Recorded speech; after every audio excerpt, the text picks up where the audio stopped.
Assalamualaikum warahmatullahi wabarakatuh. Kembali lagi bersama saya Nana Anggraena ya.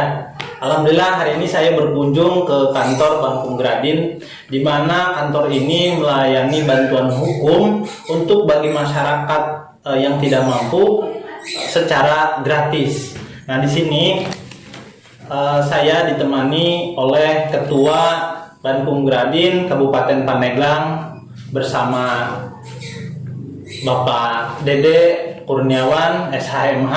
Kebetulan beliau juga sekaligus mengajar di Sekolah Tinggi Agama Islam Babun Najah dan Staisman.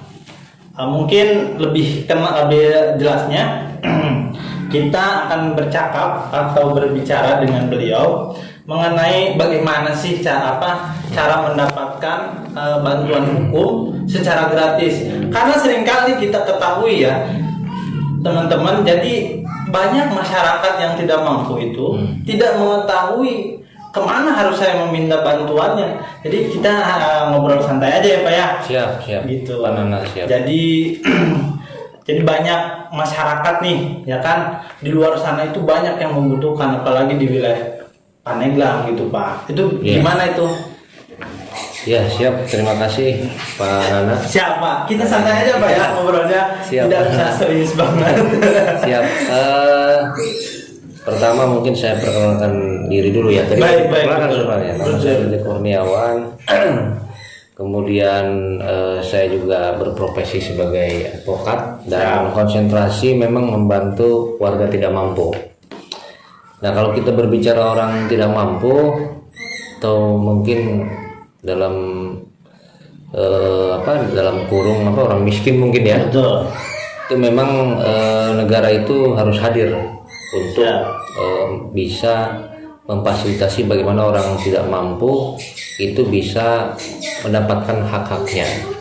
Nah, maka di dalam undang-undang itu diatur di Undang-Undang Bantuan Hukum Nomor 16 Tahun 2011 tentang bantuan hukum, di mana setiap orang atau kelompok orang miskin itu wajib dibantu oleh organisasi bantuan hukum, tentunya yang sudah terakreditasi.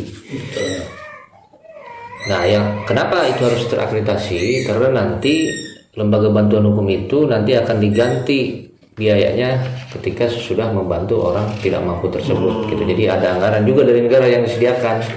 Itu maka masyarakat atau warga yang tidak mampu itu tidak perlu memberikan uang ataupun dalam bentuk apapun.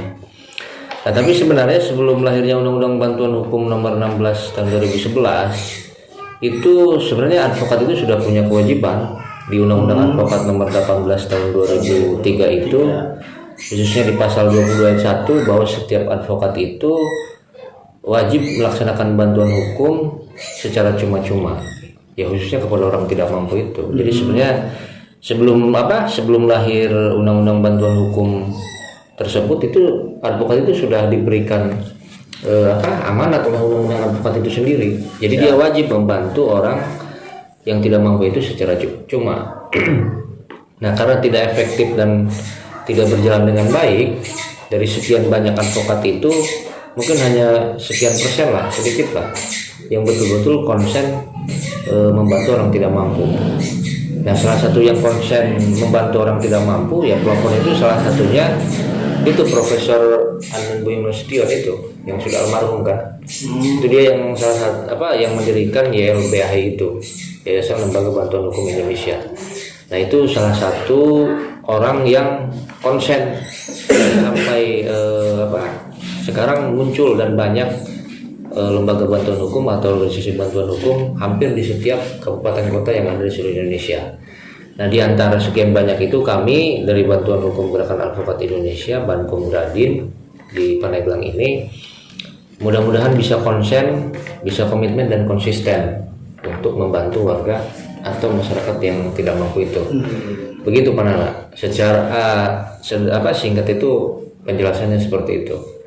Siap. Terus ini kan banyak juga nih Pak ya, jadi pertanyaan juga bagi masyarakat nih. Khususnya gimana sih misalnya kan untuk mendapatkan secara tata cara untuk prosedur untuk bisa mendapatkan bantuan hukumnya gitu tuh Pak? Nah, tata cara itu sendiri sebenarnya sudah diatur di peraturan teknis ya, peraturan Kementerian Hukum dan HAM. Jadi kalau orang ingin meminta bantuan hukum itu dia harus mengisi formulir dulu. Jadi yang disediakan oleh lembaga bantuan hukum itu sendiri. Nanti mengisi formulir, jadi yang di dalamnya itu ada identitas dirinya, kemudian permasalahannya apa, itu nanti kan ditulis tuh di dalam formulir yang sudah disediakan oleh lembaga bantuan hukum itu. Kemudian nanti disurvei dulu apakah memang betul ini orang tidak mampu atau tidak. Nah, secara aturan itu diberi waktu 3 hari itu untuk mensurvei apakah dia betul memang mampu atau tidak mampu. Jadi ada survei dulu ya? Ada survei dulu. Jadi nggak serta merta ketika orang minta bantuan dia datang langsung kasih dibantu. Tapi tergantung kepada LBH itu sendiri gitu kan. Biasanya kalau orang udah minta bantuan kan gitu, kita juga bisa menilai kan. Ya sih, kami langsung bantu aja gitu. Kalaupun nanti di suatu hari kemudian dia memang bukan orang tidak mampu, ya kami anggap itu biar dia sendirilah yang tanggung dosanya gitu. Biar jadi kena ladang ibadah aja. Iya, kalau kami begitu. Betul. Jadi kalau kita ingin membantu orang kan, kalau harus dilama-lamakan kan, orang kan butuh bantuan pada waktu itu gitu. Jadi kita kasihan juga kan, makanya betul. Gitu, makanya kami bantu insya Allah. Ya. Terus kalau untuk minta bantuan hukumnya kantornya di mana tuh Pak? Kantornya kami di Cikole, di Jalan AMD Lintas Timur, lantai 2, Kampung Cikole, RT 007 RW 002, Kelurahan Sukaratu, Kecamatan Majasari, Kabupaten Pandeglang. Di situ. Saat ini sudah berapa banyak Pak yang sudah dibantu oleh lembaga bantuan hukum? Jadi di dalam proses membantu orang tidak mampu itu ada 2 istilah, yang satu itu pro bono, yang satu pro deo. Nah, kalau pro bono, jadi kami itu membantu orang yang tidak mampu itu dikuasakan kepada kami, jadi memakai surat kuasa khusus namanya. Ada lagi yang satu lagi pro deo. Jadi pro deo itu yang ditunjuk langsung oleh negara melalui instansi seperti kepolisian, menunjuk Bank Pemberadi misalnya, untuk membantu orang yang tidak mampu membayar pengacara. Termasuk nanti di pengadilan bisa menunjuk ke lembaga bantuan hukum kami, Bank Pemberadi, untuk membantu orang yang tidak mampu membayar pengacara. Jadi ada 2 istilah, ada pro bono, ada pro deo. Begitu ya. Gitu. Jadi ada yang disediakan oleh negara, yang disebut pro deo itu, berarti dibayarnya oleh negara.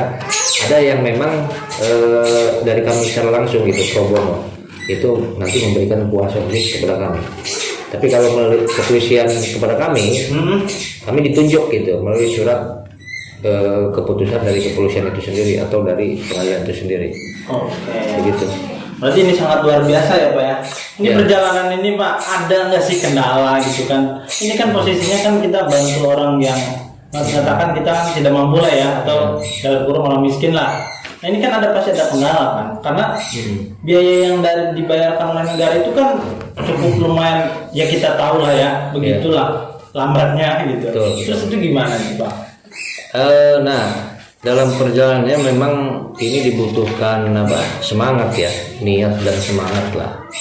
Artinya niat itu memang betul-betul ya kita ingin membantu orang gitu, kemudian semangat juga kan. Nah tapi memang faktanya kita kan yang namanya membantu orang kan harus fotokopi, kan harus print, itu kan butuh biaya ya. Betul. Ya kebetulan saya tidak hanya konsen membantu warga di lembaga bantuan hukum, saya juga kan mengajar kan. Jadi terkadang uang honor yang saya dapat dari kampus itu ya saya gunakan juga untuk membantu orang. Nah dari sekian banyak orang yang dibantu itu memang misalkan ada 10 yang dibantu gitu, memang kami juga tidak menafikan ada saja rezeki itu misalkan ngasih uang bensin, uang rokok, tapi itu pun biasanya saya alirkan kembali gitu kepada yang haknya, tidak serta merta saya pakai sendiri gitu. Oke, luar biasa nih buat teman-teman semuanya. Jadi ini kita sudah mendengar apa yang dikatakan oleh Pak Dede ini kan sangat luar biasa ya. Nah ini bagi calon advokat muda nih atau advokat yang baru, mau tua mau intinya yang baru lah. Itu coba agar bisa ya apa motivasinya buat mereka yang baru-baru lah, atau saran atau gimana lah Pak gitu, Iya. buat mereka. Nah, oke. Mungkin kalau menasehati orang saya tidak bisa gitu, Betul. tapi mungkin hanya hanya berbagi saja, sharing aja. Betul. Jadi kalau saya sendiri sebagai advokat ini kan hanya sebagai alat ya, alat untuk membantu orang. Tetapi saya mencoba memaknai advokat ini kan sebuah profesi dia. Nah, di dalam profesi advokat ini lebih dalam saya memaknainya ini adalah sebuah pengabdian dan dakwah gitu. Betul. Kenapa? Karena di profesi advokat ini kita bagaimana caranya bisa menjadi contoh gitu kan bagi semua orang. Seperti apa contoh itu? Ya, profesi advokat itu kan penegak hukum. Jadi bagaimana nanti hukum itu akan bisa tegak, hukum itu akan bisa adil kalau perilaku saya sendiri sebagai seorang advokat tidak bisa yaitu menegakkan diri saya sendiri gitu kan gitu. Jadi saya tidak taat aturan, saya tidak bisa taat aturan, makanya bagaimana caranya saya sendiri harus taat aturan dulu gitu. Oh gitu ya. Iya, contoh misalkan kalau keluar itu bawa motor, minimal saya harus pakai helm, kemudian motornya juga ada STNK-nya, ada KB-nya. Itu kan hal kecil kan yang kadang sering diabaikan gitu. Nah, maka sebagai seorang advokat itu kalau ingin berniat jadi advokat itu bukan perkara mudah, jadi harus betul-betul siap segala sesuatunya, khususnya bagaimana punya karakter yang berani dan bersih gitu. Jadi jangan sampai nanti jadi advokat gitu, tapi diri saya sendiri juga tidak bisa disiplin, tidak bisa bertanggung jawab, tidak jujur. Itu bagaimana nanti hukum akan bisa berjalan dengan baik kalau seperti itu keadaannya. Begitu Pak Nana. Ini motivasi buat teman-teman lah ya. Apalagi sekarang kan sudah mendekati injury time, banyak yang keluar dari fakultas hukum, pasti mereka juga ya inginlah menjadi seorang advokat yang baik dan yang andal, khususnya untuk membantu masyarakat kecil. Ya. Terakhir nih Pak, ya. Apa sih motivasi Bapak untuk menjadi advokat? Nah, sebenarnya motivasinya itu dulu saya ingin mengetahui bagaimana praktek di lapangan gitu. Karena secara teori kan, secara ideal gitu, itu kan sangat indah sekali kalau kita membaca buku hukum kan, bagaimana hukum ini harus ditegakkan, harus adil. Tapi itu menjadi motivasi saya. Bagaimana sih praktek dan kenyataannya di lapangan gitu kan, apakah sesuai dengan apa yang disampaikan di buku atau tidak. Nah, ternyata setelah saya terjun di lapangan, ini bagian daripada ladang amal menurut saya. Kenapa? Karena teori ini memang tidak mudah dan tidak mudah bisa sejalan dengan kenyataan. Dan disitulah menurut saya bagaimana teori itu, ilmu yang kita dapatkan itu bisa menjadi amal dalam praktek di lapangan gitu. Dan itu butuh proses gitu. Tadi itu moralnya kita perlu disiplin, kerja keras, bertanggung jawab, jujur, dan lain sebagainya dan seterusnya. Dan itu butuh proses gitu. Nah, itu yang menjadi motivasi saya ingin mengetahui praktek di lapangan, tapi di sisi lain di situ bisa dijadikan ladang amal buat kita nanti kelak di akhirat nanti, karena kita hidup ini kan bukan hanya di dunia Pak Nana. Iya betul sekali. betul. Sering terlena oleh kehidupan dunia ini, perhiasan dunia. Nah itu kan yang sering terjadi gini Pak tuh, yang sering terjadi bagi kita nih, bagi anak-anak muda yang saat ini kita untuk meniti karir di dunia keadvokatan itu, pandangan kita itu ya itu tadi duniawi saja kan, karena pandangan kita itu menjadi seorang advokat itu sangatlah mudah gitu. Itu gimana itu ketika menanggapi dengan perspektif seorang dengan mengeluarkan kata-kata begitu tuh Pak? Ya sebenarnya menjadi advokat itu sudah diatur kan di dalam undang-undang advokat itu sendiri. Jadi yang mengangkat itu kan organisasi itu sendiri. Betul. Cuma karena sejarah ke belakang itu terjadi perpecahan di antara organisasi advokat, maka menjadi advokat itu memang harus disumpah dulu di pengadilan tinggi. di Sumbar. sesuai ya ada dari Mahkamah Agung mengeluarkan surat edaran itu. Dan memang pada kenyataannya sekarang menjadi advokat itu bagaikan jamur bagaikan jamur gitu kan, yang di tengah hujan lebat itu kan, kalau hujan itu kan jamur itu cepat tuh jadinya tuh. Jadi bagaikan seperti itu jadi advokat itu. Jadi jamur tumbuh itu ketika ada hujan itu jadi cepat gitu kan. Sekarang tidak begitu sulit jadi advokat. Tapi sebenarnya ya kembali lagi ke hukum alam juga, nanti kan akan terseleksi dengan sendirinya kalau memang betul serius menjadi advokat atau tidak. Nanti dia akan paham dengan sendirinya ya. Begitu. Oke, Pak, ini kita cukupkan saja perbincangan ini. Nanti kita lanjut lagi di lain waktu. Alhamdulillah. Terima kasih juga untuk waktunya, sudah berbagi lah bagaimana menjadi advokat, bagaimana cara membantu orang yang tidak mampu, kemudian memotivasi anak-anak muda juga, atau memotivasi bagi advokat-advokat muda. Dan saya ucapkan terima kasih nih Pak ya. Siap, sama-sama. Jadi nanti jangan kapok, nanti kita berbincang lagi seperti ini. Mungkin hari ini kameranya mungkin agak sedikit blur, tapi suatu saat kita di ruangan yang oke. Jadi kita emang gini Pak, itu emang program kita itu keliling orang-orang yang mungkin sangat berpengaruh banget nih atau disebut orang yang kita menjadi panutan bagi kita juga, kita datangin tuh. Makanya kita lakukan podcast begini, jadi biar enak gitu Pak. Siap. Ya. Oke, teman-teman semuanya, terima kasih buat kalian yang sudah menonton. Tetap menjadi advokat itu adalah profesi yang sangat mulia ya. Jadi jangan pernah menganggap remeh seorang advokat itu. Advokat itu sangat luar biasa. Terima kasih. Ada ya. Siap. Terima kasih nih ya. Siap.